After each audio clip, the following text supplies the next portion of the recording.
Dean Karnazes. Un día empecé a correr y desde entonces nunca paré. Y después de todo ese esfuerzo te das cuenta que lo único que necesitas es agua. Pero no cualquier agua. Necesitas una que reponga 4 de los iones que pierdes al sudar. Nunca dejes de correr porque nunca sabes lo que puedes alcanzar. Nuevo Powerade Training Water. La única agua diseñada para hacer reporte.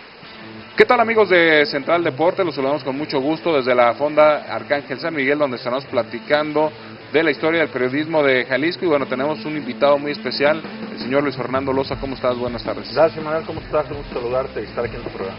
Bueno, platícanos para empezar rápido ya con el tema. ¿Cómo te iniciaste tú en este mundo del periodismo?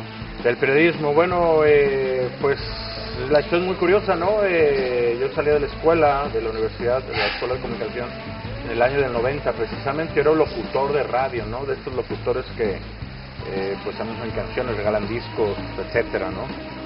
Y decidí irme de vacaciones un mes. Me despidí de Guadalajara. Cuando regresé, pues busqué colocarme en la radio, ¿no? Yo había renunciado a mi trabajo y regresé, y pues no eran tantas estaciones de radio como las hay hoy. Esto fue hace 23 años más o menos.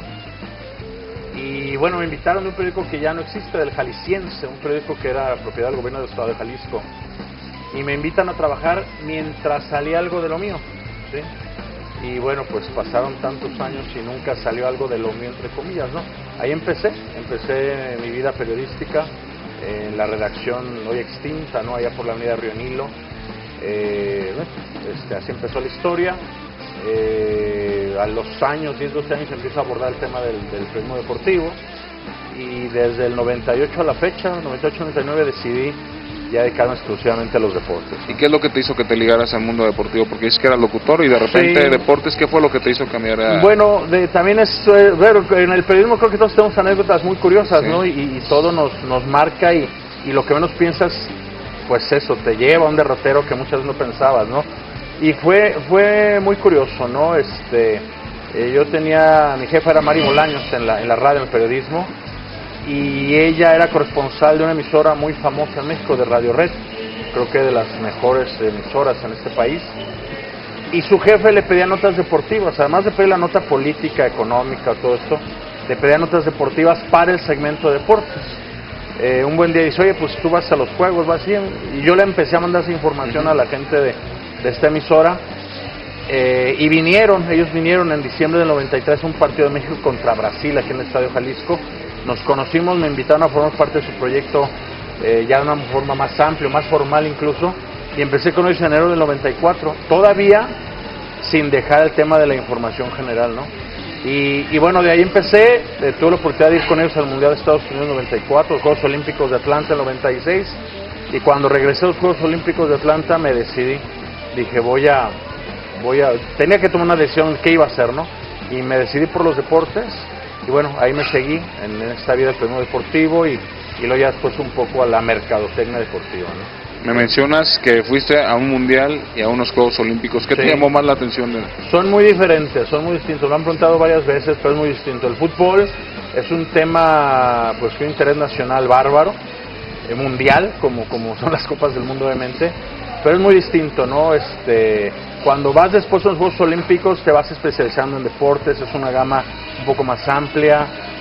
Yo creo que es más apasionante un mundial de fútbol y más como interesante, como que te exige un poco más de prepararte unos Juegos Olímpicos, ¿no? Son escenarios muy distintos, ¿no? En el Mundial ves la gloria de un solo equipo, ¿no? O de 11, de 22 jugadores, y los ves triunfar, sigues su camino desde el principio hasta que los ves levantar la copa. Y en los Juegos Olímpicos puedes ver a diario, ¿no? Triunfos personales, hazañas deportivas, son escenarios muy distintos. No sé, yo el Mundial lo calificaría como con muchísima pasión, y los Juegos Olímpicos un poco más al deporte cotidiano, más a esa hazaña particular, individual, ¿no? de cada deportista. Sí, porque hasta los Juegos Olímpicos alguien que sale derrotado puede hacerse grande, sí, ¿no? También sí, hay sí, esa... Sí, hay grandes derrotas, ¿no? Ahí son dos lugares históricos, ¿no? Son muy distintos, son escenarios muy, muy distintos, ¿no? El espíritu olímpico, los protocolos, ¿no? El encendido de la flama, muchas cosas, ¿no? Sí. ¿Tienes algún recuerdo, alguna anécdota que te haya marcado en alguno de estos dos eventos, ya sea el Mundial o los Juegos Olímpicos? Bueno, en el Mundial 94, dado mis características físicas, mi querido Manuel, yo cubrí Brasil. Bueno, no por eso, pero era curioso que pensaban que yo era brasileño. Los brasileños, yo supongo que a la fecha lo siguen haciendo. La prensa brasileira te separaba. Querían un encuentro con los jugadores para ellos en lo exclusivo y después para la prensa internacional o el resto de la prensa, ¿no? Y yo me colaba porque la gente pensaba que yo era brasileño. Obviamente nunca abrí la boca, nunca nada, pero tenía acceso a eso. Y fue curioso que durante un mes pues me hice pasar como periodista brasileño, ¿no? En Estados Unidos 94. Eso es como curioso. Y en los Juegos Olímpicos de 96 en Atlanta, lo que sí nunca se va a olvidar, la noche del bombazo en el Parque Olímpico, ¿no? Yo una noche antes había estado en Washington en el calendario olímpico cubriendo el partido donde México quedó fuera del torneo olímpico de fútbol.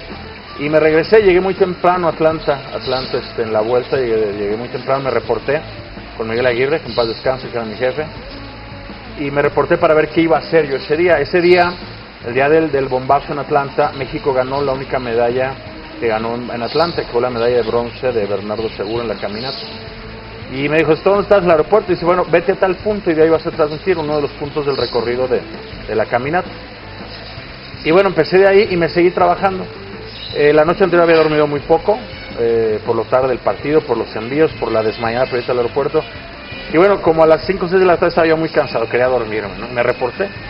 Y me dijeron, bueno, sí está bien, vente muy temprano, vete al Parque Olímpico, al Parque del Centenario, y grábanos 2 o 3, 4 cápsulas, porque nosotros hacemos un enlace cada hora.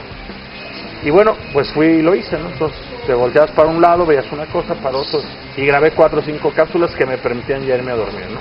Estaba dormido a las 8 de la noche ese día quizá, cuando me despertaron rápido. ¿Qué pasa? Lánzate al parque, no sé qué. Había sucedido esto del bombazo, ¿no? Murieron 2 personas, entonces eso. Pero yo pregunté en el camino, oye, ¿pero por qué yo?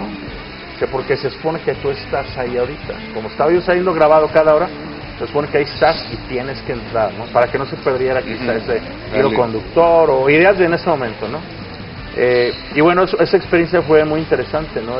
El ver, sobre todo, más allá del marco, pero el ver cómo una seguridad que se había trabajado de manera extrema había sido vulnerada, ¿no? O sea, es otra lectura, ¿no? A ese hecho en Atlanta. Y más en un país como Estados Unidos. Y más en un país como Estados Unidos, ¿no? Si te parece, regresando a la pausa, nos platicas del proyecto que tuviste tú como Superdeportiva, que fue pionero aquí, aquí en la cuestión del deporte, ¿no? Fuiste el primero que se atrevió. Por supuesto. ¿Te parece? Sí, claro. Vamos a la pausa y regresamos.